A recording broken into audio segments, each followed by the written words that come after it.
Hello, what's up guys? Ayan, galing po tayo ng market. Galing tayo ng market. At ito yung ating mga na-family, di ba? Naubos yung 800 each kidi ko. Ito lang, ang mahal ng bilihin. So, meron akong isang biniling ito. Kasi ito raw yung lulutuin namin mamaya together with the ano ba yun? Mushroom. Masa na ba yung mushroom ko? Andyan. Then, tofu. Ayan. Kaya guys, mas gusto kong kasama si amo kong mag-market.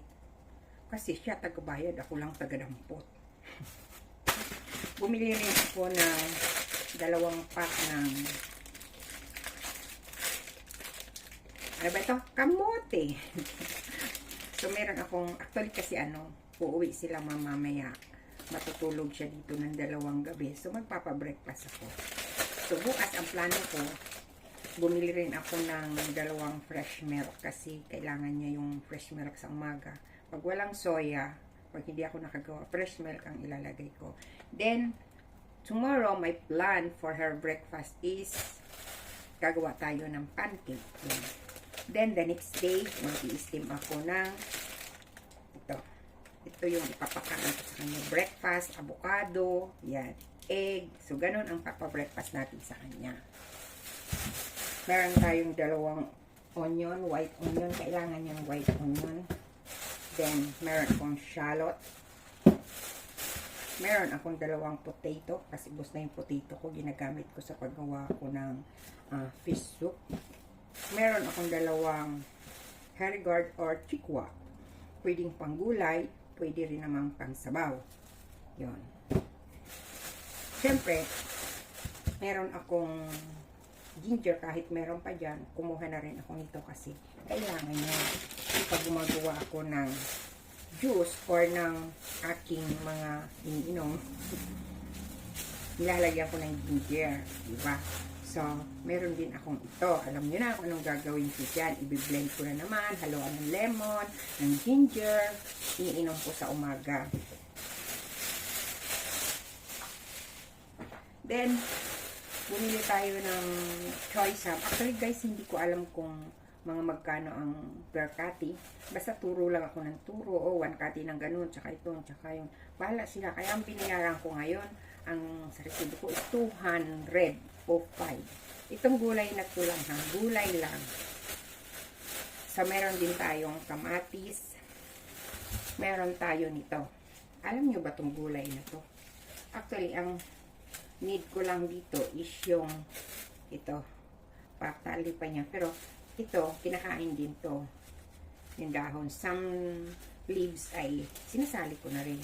Pwedeng stir fry mo with meat. Either chicken meat or pork, ganon. Pwede rin naman plain. Lagyan nyo ng XO sauce, mga pampalasa ba? So, yan. Mga pagkain ng chick. Bumili rin ako nitong, alam nyo ba to? Ampalayain. Oh. Yan, ampalaya. Kasi, pwede to sa halimbawa, spare ribs. Mga lutong inchik ba? Spare ribs. Tapos, lagyan mo ng tausi. Tsaka ito. Pwede yan. Tsaka ito. Mamaya ito. Siguro marami na magreklamo yan. Ganun. Irarap mo doon sa slice pork. Irarap mo din fry. Lalagyan mo ng sauce. Ito yung aking gulay mamayang gabi. Tsaka, bumili rin ako nito. Hindi ko alam kung kailan ko lulutuin. Anyway, gabi-gabi naman sila nandito kahit nasa hotel sila. Gabi-gabi sila. Pwede rin naman ito, plain garlic lang. Stir fried garlic. Pwede rin naman haluan mo ng sliced pork. Then, ito, ang pambansang gulay. Siyempre, yung choy sam. Hindi ko alam kung magkano ang per kati ng mga to. Siyempre, meron siyang libreng spring onion and parsley. So, hiningi ko talaga itong parsley. Kailangan ng parsley dahil pag nagbi-blend nga ako ng cucumber, ginger, nahaluan ko nitong parsley. O, para saan yun? Actually, kaninang umaga yun ang ininom ko. Hinaluan ko ng carrots. So, naka 200 na ako Naka 200 na, yun lang. Saka ito. 200 na yon. Kasi itong next na ipapakita ko sa'yo, hindi ko to binili sa market. Kundi sa supermarket. Bumili ako nung 3 carbonara sauce, 3 kanang carbonara sauce. Tapos yung sauce for steamed fish. Tapos, 2 papaya. 2 papaya is $38. So, pumapatak na 19 ang isa. So, bumili ako ng 2. Bumili ako ng 3 avocado dahil dito nga sila mag-breakfast. So, kailangan ko to. Bali, ang isa nito, ready na. Actually, 2 hinog na. Ito ang hindi pa, pero baka bukas malambot na rin ito. Ito yung, green skin. Masarap siya. Tapos, bumili ako nitong apple. Ito yung apple na gusto ni Amo from New Zealand.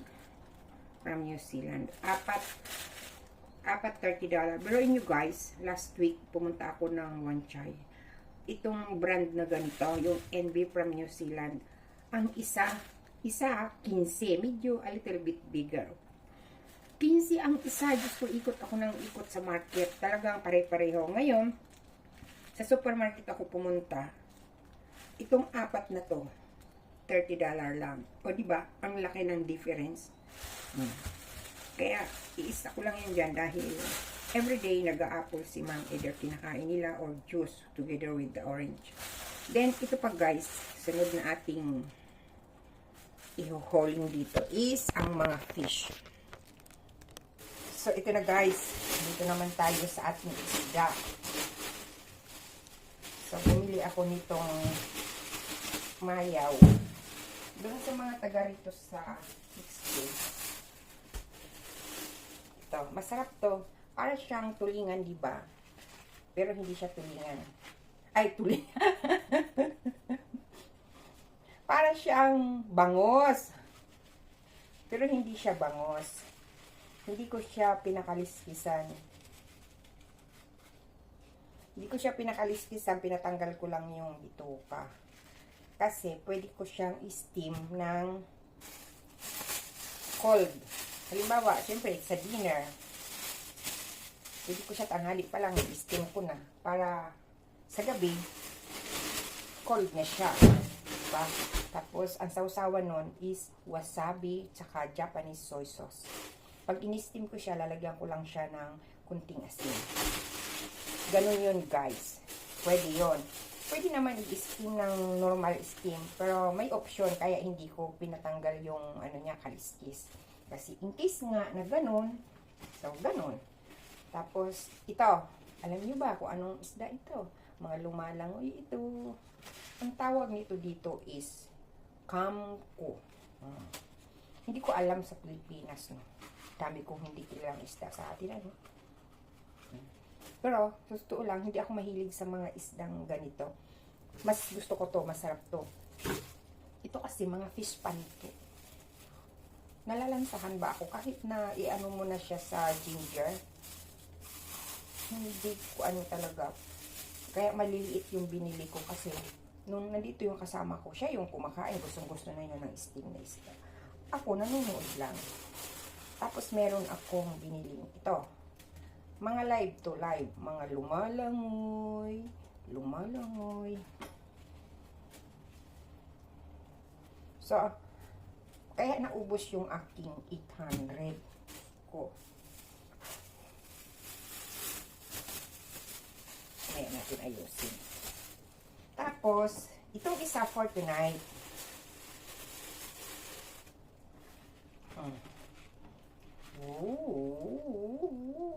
O, kilala nyo yan? For tonight ito guys, for tonight. Mamaya ako na siya linisin bago i-steam. Ilagay ko muna sa closet at ilagay ko sa fridge. So, yun lang guys ang aking mga napamili ngayon. Yung mga gulay, saka prutas. Pero wala akong binili doon sa karnihan. Sabi ng karnihan, kasi katabi yun ng bilihan ko ng gulay. Where's your boss? Sabi ko, wala.